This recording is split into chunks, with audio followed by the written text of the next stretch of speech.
देना। आज के युग में शिक्षा का बड़ा ही महत्व है। शिक्षा के माध्यम से ही बच्चों का भविष्य उज्जवल होगा।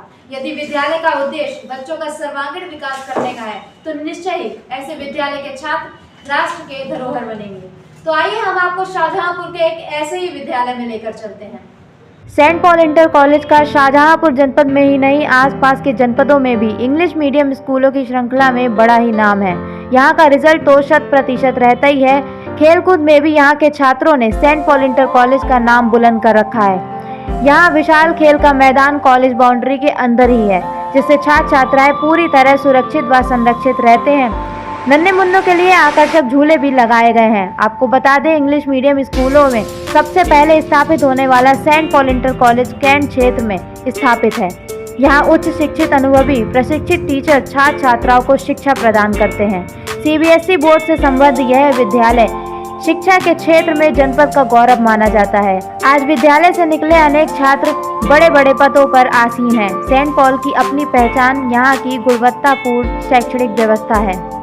हम इस साल हमारे भारत देश का आज़ादी का 78 साल का जो आज़ादी का पर्व मनाने जा रहे हैं 15 अगस्त को। हमारे देश में आजकल हम देखते हैं बहुत सारे ये आज़ादी के पर्व पर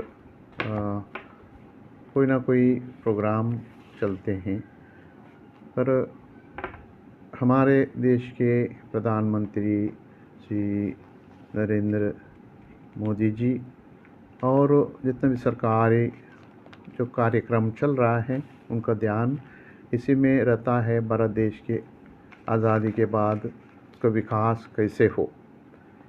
बहुत सारे विकास किया गया है। हमारे जो राजमार्ग है नेशनल हाईवे से बने हैं, बिजली क्षेत्र में बहुत सारे जो तरक्की हुई है और अन्य बहुत सारे कार्य जो विकास के कार्य चलते हैं और हम लोगों ने देखा कैसे भारत देश आगे बढ़ रहा है। ये बहुत ही खुशी की बात है और हमें अच्छा लगता है कि 1947 और आज का भारत देखते ही हर एक राज्य में जो विकास कार्य चल रहा है। इसके साथ साथ हमें ये भी देखना है हमारी जनसंख्या 140 करोड़ हो गई है और अभी भी देश 80 करोड़ लोगों को जो राशन दे रहा है।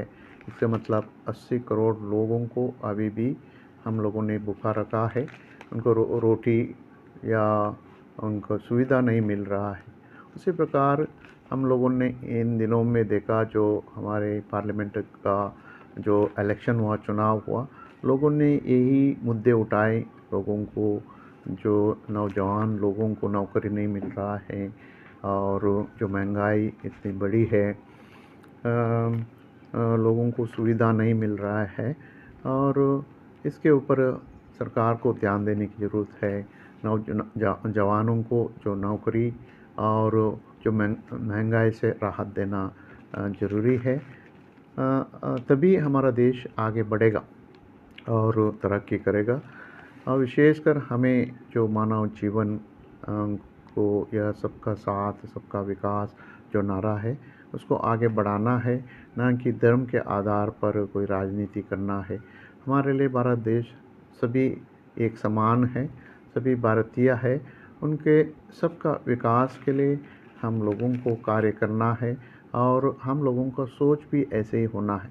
इसलिए हम विद्यालयों में बच्चों को यही बताते हैं, हम सभी भारत के नागरिक हैं, हम सभी भाई बहन हैं और हम सबों के ऊपर वो जिम्मेदारी बनती है।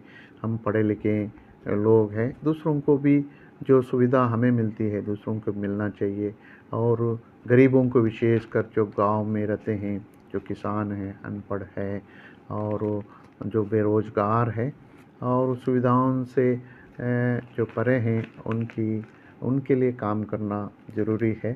ये बात हम एक दूसरों के साथ दूसरी जगह पर या लोगों को पहुंचाना है। हम इन दिनों में देखते हैं बहुत सारे नेचुरल कैलामिटीज़ जो आपदा हो रहा है, जो इसलिए कि हम जो हमारी पृथ्वी है उसको नुकसान पहुंचा रहे हैं, पेड़ काट रहे हैं विकास के नाम पर या विकास के नाम पर फैक्ट्रीज चलते हैं और दूषित हवा, जो शुद्ध पानी नहीं मिलता है लोगों को, ये बहुत सारे जो विकास के दुष्परिणाम हैं। इसलिए हमें इसके ऊपर भी ध्यान देना चाहिए, विशेषकर पेड़ लगाना, पृथ्वी को बचाना, नेचुरल जो इकोलॉजी है उसको बचाए रखना अत्यंत ज़रूरी है। इन दिनों में बहुत जगह पर बाढ़ आई है, नेचुरल कैलामिटीज़, नेचुरल जो आपदा हुए हैं, ये इसी का एक कारण है। मानव जो इंसान धरती को नुकसान पहुंचाता है, जो उसका नुकसान हमें भरना पड़ता है। इसलिए हमारा ध्यान इसमें भी रहना है कि हम कैसे हमारे पृथ्वी को, हमारे धरती को बचाएं, और तभी हम जो विकास भारत की जो सपना हम देख सकते हैं। जय हिंद, जय भारत।